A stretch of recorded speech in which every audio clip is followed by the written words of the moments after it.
सहनाववतु सहनौ भुनक्तु सह वीर्यं करवावहै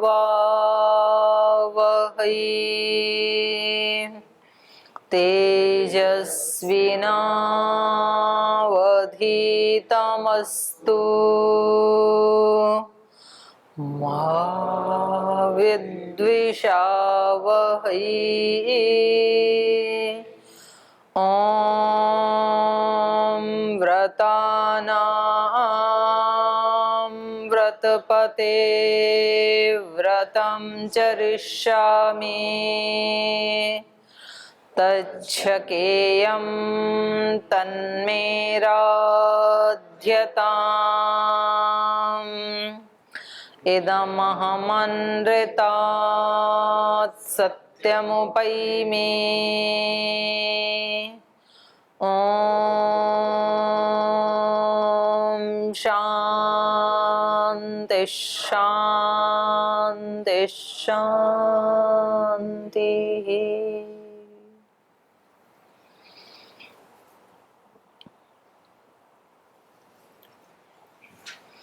कौन बताएंगे कल का प्रसंग? हाँ जी, सन्यासियों जी। ओम बहन जी, कल का जो प्रसंग था, राजा विश्वामित्र जी भ्रमण करते हुए महर्षि वशिष्ठ के आश्रम में पहुँचे। महर्षि वशिष्ठ जी राजा विश्वामित्र को आतिथ्य सत्कार करने के लिए अनुरोध किया है। बार बार अनुरोध करने से राजा विश्वामित्र स्वीकार किया है एवं महर्षि वशिष्ठ जी अपने कामधेनु चितकबरी कामधेनु द्वारा अभिष्ट भोजन द्वारा तृप्त करने के लिए कहा। महर्षि वशिष्ठ जी निर्देश क्रम में कामधेनु जी अभिष्ट भोजन द्वारा समस्त विशाल सेना को, राजर्षि को और महाराज को सबको तृप्त किया है। इसी दिव्य भोजन द्वारा सभी राजर्षि और महाराज हृष्टपुष्ट हुए। इसके पश्चात राजा विश्वामित्र जी महर्षि वशिष्ठ को कहा, आप पूजनीय है, परंतु आप इसी आतिथ्य सत्कार से हमें भली भांति पूजन किया है। मैं एक बात कहना चाहता हूँ, आप 1,00,000 गाय का गौ माता के बदले लेकर इसी दिव्य रत्नों को, कामधेनु को हमको दीजिए। जो रत्न राजा का पास रहना चाहिए, धर्मतः ये राजा का अधिकार है। महर्षि वशिष्ठ जी कहा, आप 1,00,000 या 100 करोड़ या चांदी का ढेर भी देने से मैं इनको नहीं दूंगा। जैसे मनुष्य पुरुष अपना अक्षय कीर्ति को जैसे उससे अलग नहीं हो सकता है, ऐसे मेरे से ये कामधेनु अलग हो नहीं सकता है। इसलिए मैं इसका ऊपर मेरा जीवन निर्वाह कर रहा हूँ। मेरा समस्त अग्निहोत्र, होम, बलि, हवन आदि सब कुछ इसका अधीन है। ये मेरा सर्वस्व है और मेरा समस्त मनोकामना ये ही पूर्ण करता है। इसलिए मैं इनको नहीं दे सकता हूँ। यहाँ तक जी, बहुत अच्छे से बताया है। तो ऐसे आपको बताना भी आना चाहिए पीछे का प्रसंग। तो जब इन्होंने इस प्रकार से कहा कि मैं किसी भी कीमत पर शबलाम न दासी, कारण ही बहुभिर राजन, कुछ तो मैंने गिना दिए, कुछ और भी बहुत सारे कारण हैं। इन सब कारणों के चलते मैं शबला आपको नहीं दे सकता हूँ। वशिष्ठेन एवं उक्तस्तु, वशिष्ठ के द्वारा ऐसे कहे जाने पर तदा विश्वामित्रो अब्रवीत, तब विश्वामित्र जी ने कहा, संदब्धतरम, अत्यंत क्रोधित होकर के। संरब्धतरम अत्यर्थम वाक्यम वाक्य विशारदः, वो बोलने में जो कुशल हैं, जो भाषा को वाक्यों को जानने वाले हैं, ऐसे उनको वशिष्ठ जी को इन्होंने ये वाक्य कहे।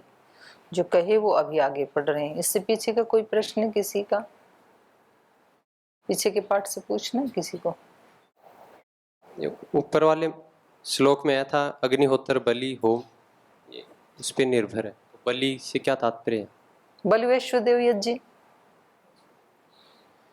कई तरह के होम बताए ना इसमें, अग्निहोत्रम, बलिर होम, बलिर माने बलि वैश्वदेव यज्ञ। ठीक,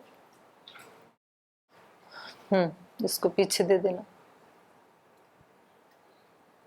ओम जी, प्रणाम जी। पूछ रहा था मैं कि एक मनुष्य इस जन्म में मनुष्य है, क्या ये संभव है कि नेक्स्ट जन्म में भी वो मनुष्य ही होगा? हाँ, यदि ऐसे कर्म करेगा तो ज्यादा संभावनाएं हैं, अगर वो बहुत पाप ना करे तो। और पाप थोड़ा सा कर ले तो क्या माताएं तब के नहीं रूप में, मिलेगा। माताएं के रूप में जन्म ले सकते हैं? मैं माताएं? यहाँ पूछ रहा हूँ स्त्री पुरुष से। स्त्री माताएं पुरुष से। क्या? हाँ, मेरा तात्पर्य पाप करे तो माता के रूप में? नहीं है, मैं ये पूछना चाहता हूँ हाँ। कि जैसे कि एक बच्चा 3 साल का, उसे कुछ पता नहीं होता है, एक खिलौने की दुकान पे जाता है एक लड़का, तो बिना कुछ पूछे वो बोलता है मुझे गन चाहिए, और एक छोटी सी बच्ची जाती है बोलती है मुझे गुड्डा गुड़िया चाहिए। लड़के में पराक्रम प्रधान है और लड़कियों में ममता प्रधान है, तो क्या लड़के अगले जन्म में, मतलब इस जन्म का तो माँ बन सकते हैं? नहीं, वो नहीं तात्पर्य, मतलब कुछ रीजन होगा माँ पिता, मतलब क्यों बनते हैं, ये चेंज हो सकते हैं क्या? मेरा कहने का हाँ, हो तात्पर्य है। सकते हैं, बिल्कुल हो सकते हैं। क्यों होंगे? जैसे वो कर्म करेंगे, जैसे संस्कार बनाएंगे, वैसा भगवान तो माताएं कुछ लोग शरीर दे देगा। अपने आप को पराक्रमी मानते हैं, तो क्या पराक्रम के साथ ही पूरे जीवन को जी लिए, जैसे कि रानी लक्ष्मीबाई, तो नेक्स्ट जन्म में क्या पुरुष बन के पैदा लेंगे? नहीं नहीं, ऐसा नहीं है। देखो, शरीर तो कई सारे साधनों से मिलता है, कई सारे उनका इकट्ठा होता है ना, तो उससे कोई शरीर निर्धारित होता है, कई संस्कारों को मिला करके, पीछे के भी और केवल इस जन्म के ही नहीं, और पीछे के भी। तो मनुष्य जीवन जो है वो, उसमें ज्यादा अंतर नहीं है पुरुष में और माँ में। ये सब मनुष्य हैं, ये चाहे कोई महिला है चाहे पुरुष है, तो उसमें कुछ हार्मोन्स जो हैं उसमें कम ज्यादा होते हैं, बस कुछ हार्मोन्स के अलग तरह के होने से माँ का शरीर हो जाता है, कुछ के अलग होने से पुरुष का हो जाता है। बाकी जाति तो एक ही है, मनुष्य जाति ही है। तो अलग अलग प्रकार की भावनाएं होती है ना। प्राय अपवाद तो सब जगह ही मिलते हैं, अपवाद को लेकर के कोई बात नहीं कही जाती है। बात जो कही जाती है वो सामान्य नियमों को लेकर कही जाती है। तो सामान्य रूप से, क्योंकि उनकी जन्म से ट्रेनिंग ही ऐसी होती है, पुरुषों की अलग ढंग से ट्रेनिंग होती है, बेटियों की अलग ढंग से ट्रेनिंग होती है, और पहले से भी उनके अंदर उन संस्कारों की अधिकता होती है, तो फिर वो ही आगे बढ़ते चले जाते हैं। तो हम ये नहीं कह सकते हैं कि श्रद्धा, भक्ति, करुणा, ममता ये संस्कार अच्छे हैं कि बुरे हैं, या उत्साह, पराक्रम, तर्कशीलता ये बुरे हैं, ऐसा नहीं है। दोनों का अपना एक महत्व है, सूर्य का अपना महत्व है, चंद्र का अपना महत्व है, तो उसमें छोटा बड़ा नहीं होता है। तो दोनों के सहयोग से सृष्टि चल रही है, सूर्य और चंद्र के सहयोग से। तो ऐसे ही मनुष्य जाति जो है, जितने भी प्राणी हैं उनमें मनुष्य जाति सबसे प्रधान है इस सृष्टि को आगे बढ़ाने में। और उस मनुष्य जाति में भी जो भगवान ने 2 प्रकार के शरीर बनाए हैं, तो वो उनकी अपनी अपनी प्रधानता है, दोनों ही महान हैं, कोई कम ज्यादा नहीं है। हम ये भी नहीं कहेंगे कि माताएं ज्यादा महान है, वो तो श्रद्धेय स्वामी जी महाराज बोलते हैं और एक सम्मान देने के लिए बोलते हैं, और ऐसे अपने नूरगढ़ वाले स्वामी जी महाराज भी बोलते थे। लेकिन वास्तविकता तो ये है कि दोनों ही महान हैं, कोई कम ज्यादा नहीं है। महान शरीर थोड़ी होते हैं, महान तो व्यक्ति के कर्म और संस्कार होते हैं। तो वो जिस भी शरीर में महान है वो ही महान है। तो ना माँ महान होती है ना पिता महान होता है, उनके कर्म और उनके भाव, उनका पुरुषार्थ वो महान होता है। ओम बहन जी ये दोनों महापुरुष एक आदर्श हैं, एक तो ब्रह्म ऋषि हैं और एक राजर्षि ऋषि हैं। मतलब तो दोनों एक छोटी सी बात के लिए बहुत मतलब क्रिया प्रतिक्रिया कर रहे हैं, क्रोध कर रहे हैं। तो ये तो सामान्य लोगों के ऊपर तो उसका इफेक्ट बुरा पड़ेगा ना। तो वो आप जैसे थोड़ी महान है, क्योंकि आप तो कभी करते नहीं। ऐसे क्यों हंसे भाई सब लोग? अंत में वो गुस्सा करके वो जबरदस्ती। आपके बारे में क्या प्रतिक्रिया दे रहे हैं? सब सभी मित्र हैं, हंस रहे हैं, खुशी की बात है। और कोई प्रश्न है तो पूछो। तो ये कुछ उचित नहीं लग रहा है। और कोई प्रश्न है तो पूछो। बस नहीं है। ठीक, और कोई प्रश्न है? चलें आगे चलें। चलो यहाँ आ जाओ। अब महर्षि वशिष्ठ जी के आश्रम में आए। वशिष्ठ जी ने जब उनसे ऐसे कहा कि ये शबला मैं आपको किसी भी कीमत पर नहीं दे सकता हूँ, तो उन्होंने थोड़ा क्रोधित होकर के इस प्रकार के वाक्य महर्षि वशिष्ठ जी से कहे। हैरण्यकक्ष ग्रैवेयान् सुवर्णंकुशभूषितान् ददामि कुञ्जराणां ते सहस्राणि चतुर्दश। हैरण्यायां रथानां च श्वेताश्वानां चतुर्युजां ददामि ते शतान्यष्टौ किङ्किणीकविभूषितां। हयानां देशजातानां कुलजानां महोजसां सहस्रमेकं दश च ददामि तव सुव्रत।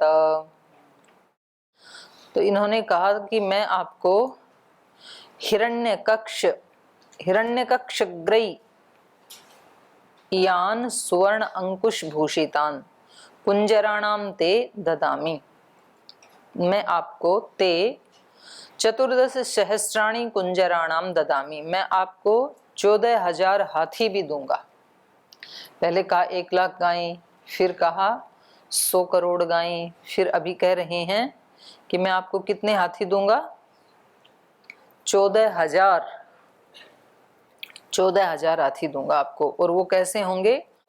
हिरण्यकक्ष ग्रैव यान, वो उनके ऊपर, हिरण्य मतलब सोने से, उनका जो अंकुश है हाथी को चलाने वाला, वो भी सोने का होगा। और स्वर्ण अंकुश भूषितान चतुर्दश सहस्राणी कुंजराणाम ददामी, और कसने वाले जो रस्से हैं उस हाथी को, कक्ष हिरण्य कक्ष, और जो उनको गले में डालने वाला है ग्रैव यान, जो गले में डालने वाले आभूषण हैं, अंकुश हैं, जिससे हाथी को चलाया जाता है, वो सब भी सोने के होंगे, 14,000 के साथ। वो सब मैं आपको दूंगा, तो आप उसके बदले में ये शबला मुझे दे दीजिए। हिरण्यानाम रथानाम च, सोने के रथ, श्वेत अश्वानाम, और उसमें सफेद घोड़े जुते हुए होंगे। सफेद घोड़े मुश्किल से मिलने वाले होते हैं, तो इसलिए ये यहाँ ऑफर कर रहे हैं कि दुर्लभ चीज दूंगा। हिरण्यानाम रथानाम च श्वेत अश्वानाम चतुर्युजाम ददामि ते शतान्यष्टौ, शतानि अष्टौ 800 आपको ऐसे सोने के रथ प्रदान करूंगा जिसमें सफेद घोड़े जुते हुए होंगे, और किंकणीक विभूषितान, उनके पैरों में किंकणीक घुंघरू बंधे हुए होंगे, सोने के घुंघरू। हिरण्यानाम किंकणीक विभूषितान, हयानाम देश जाता नाम, ऐसे घोड़ों को, हय माने घोड़ा, हयानाम देश जाता नाम कुलजानाम महुजसाम, महु औजसाम कुलजानाम देश जाता नाम हयानाम सहस्रम एकम दशच। और कह रहे हैं इसके साथ साथ ही महु ओजसाम कुलजानाम, अत्यंत ओजस्वी, कुलजानाम ऊंचे कुल में पैदा होने वाले, माने जिस जाति के घोड़े सबसे श्रेष्ठ माने जाते हैं, ऐसे कुल जानाम देश जाता नाम में से श्रेष्ठ जाति और कुल में पैदा होने वाले हयानाम ऐसे घोड़े आपको सहस्रम एकम दशच, ऐसे 11,000 घोड़े, सहस्र एकम 10,000 और एक, सहस्रम एकम दशच, सहस्र मतलब 1000, एक मतलब 11,000 और आगे 10 और लगा दिया। सहस्रम एकम दशच ददामी तव सुव्रत, हे अच्छे व्रत का पालन करने वाले महर्षि वशिष्ठ, मैं आपको इन 14 के अलावा 11,000 और ऊंचे कुल में पैदा होने वाले, श्रेष्ठ जाति में पैदा होने वाले घोड़े भी आपको दूंगा। नाना वर्ण विभक्तानाम वयस्थानाम तथैव च, और नाना वर्ण विभक्तानाम अनेक रंगों में विभक्त, नाना वर्ण विभक्तानाम वयस्थानाम, और जो वय में स्थित माने जवान, ददामी एकाम गवाम कोटि शबलाम मम दीयताम, तो ऐसे अनेक वर्णों में विभक्त और जो जवान हैं, युवा हैं, ऐसे कोटि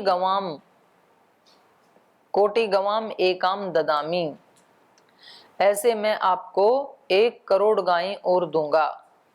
दियताम शबला मम, लेकिन आप ये शबला मुझे दे दीजिए। तो खूब सारा ऑफर किया इन्होंने। आगे कहा यावदिच्छसि रत्नानि हिरण्यं वा द्विजोत्तम तावद् ददामि ते सर्वं दीयतां शबला मम। एवं उक्तस्तु भगवान् विश्वामित्रेण धीमता न दास्यामीति शबलां प्राह राजन् कथञ्चन। एतदेव हि मे रत्नम् एतदेव हि मे धनम् एतदेव हि सर्वस्वम् एतदेव हि जीवितम्।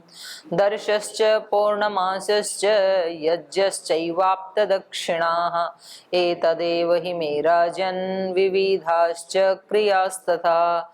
अतो मूलाः क्रियाः सर्वा मम राजन्न संशयः। बहुनां किं प्रलापेन न दास्ये कामदोहिनीम्।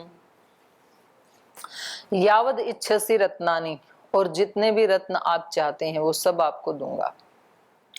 हिरण्यम वा द्विज उत्तम, हे उत्तम द्विज, जितना भी सोना जितना भी रत्न आप चाहते हैं वो सब तावत ते ददामी, वो सब मैं आपको दूंगा। सर्वम तावत ते ददामी, वो सब आपको दूंगा। आप जितना भी इसके बदले में जो भी मांगना चाहें ले लीजिए। लेकिन दीयताम शबला ममा, लेकिन ये शबला मुझे दे दीजिए। तो सब कुछ दे करके उसको क्यों मांगना चाह रही हैं?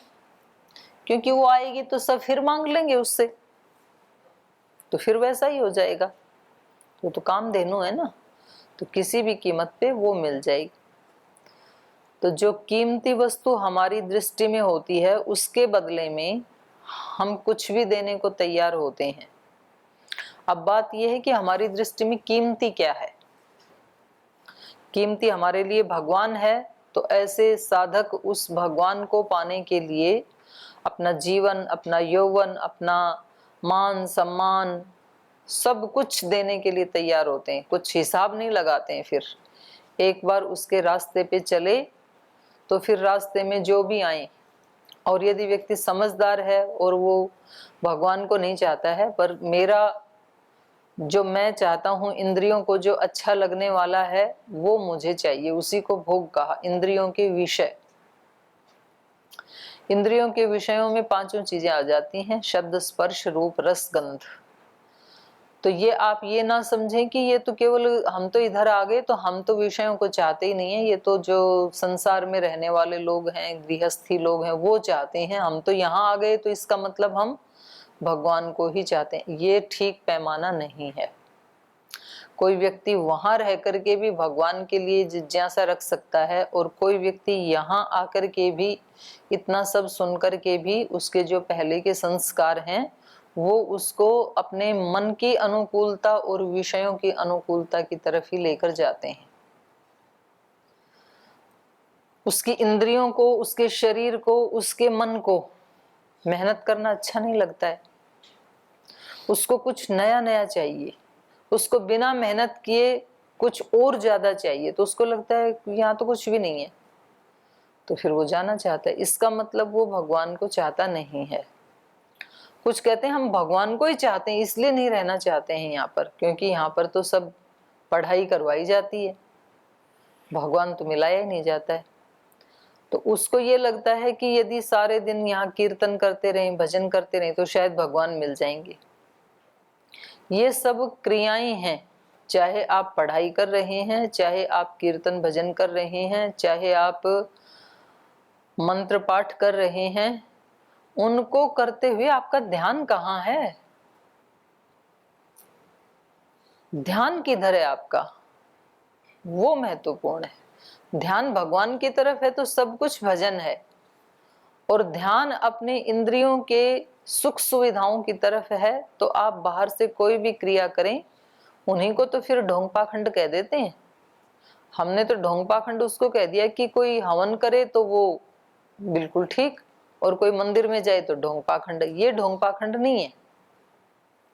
ढोंग पाखंड का मतलब ये है कि हमारा भाव और हमारा हृदय, हमारा मन, बुद्धि, ये तो भगवान में लगते हैं नहीं। इंद्रियां वो तो संसार में लगते हैं, और हम ऊपर से दिखाने के लिए कोई ऐसे कर्म कांड करते हैं, तो वो फिर ढोंग हो जाते हैं हमारे लिए। दूसरे को तो पता नहीं चलेगा, दूसरा व्यक्ति तो सोचेगा देखो कितना अच्छा काम कर रहे हैं, पर वास्तव में वो हमारे लिए पाखंड ही हो जाएगा। तो हम उसको चाहते नहीं हैं, और यदि उसको चाहते हैं तो फिर जो कुछ भी, एक एक श्वास भी जो ले रहे हैं, ले क्या रहे हैं, अपने आप चल रही है श्वास, तो वो भी उसकी पूजा ही बन जाती है।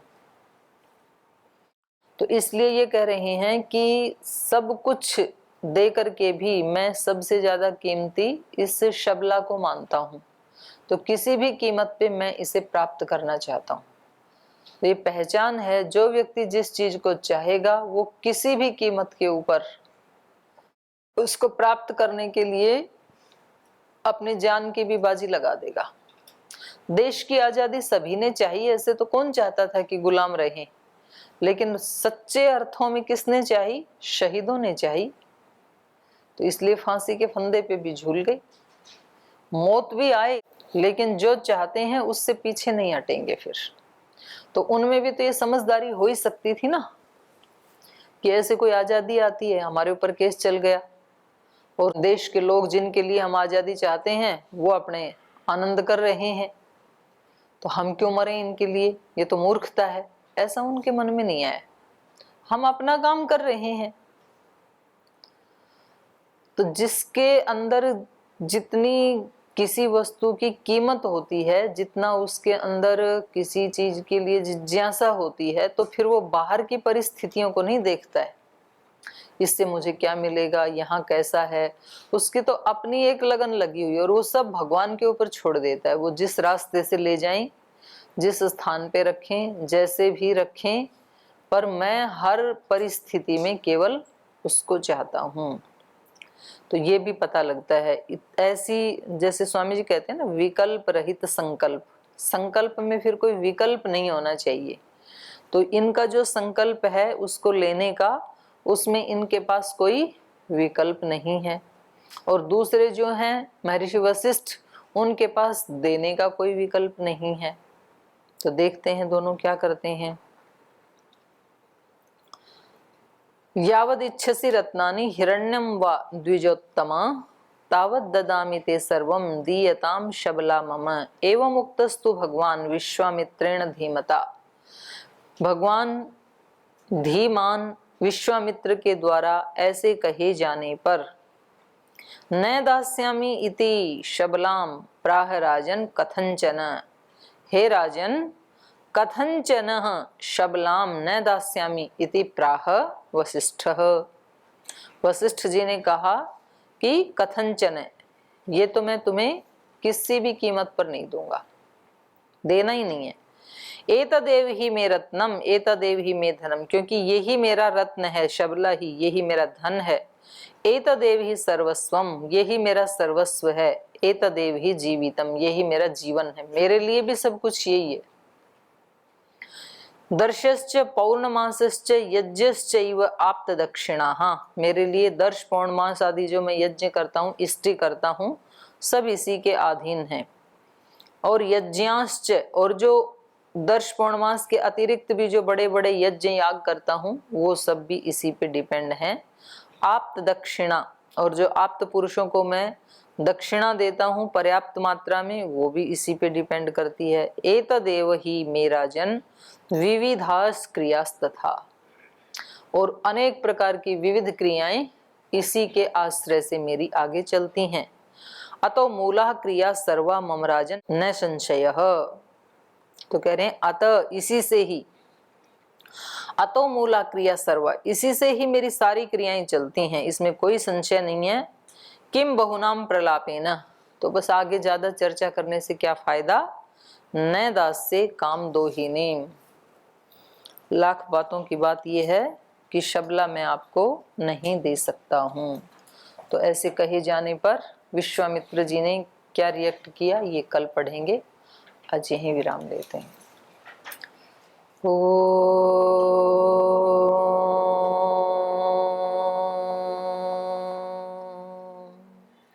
शांति शांति शांति। श्री गुरुभ्यो नमः। राम का गुणगान करिए, राम का गुणगान करिए, राम प्रभु की भद्रता का, सभ्यता का ध्यान धरिए, ध्यान धरिए, राम का गुणगान करिए, राम का गुणगान करिए। राम के गुण गुण चिरंतन, राम के गुण गुण चिरंतन, राम गुण सुमिरण रतन धन, राम गुण सुमिरण रतन धन। मनुजता को कर विभूषित, मनुज को धनवान करिए, ध्यान धरिए, राम का गुणगान करिए, राम का गुणगान करिए, राम का गुणगान करिए, राम। ओम श्री गुरुभ्यो नमः।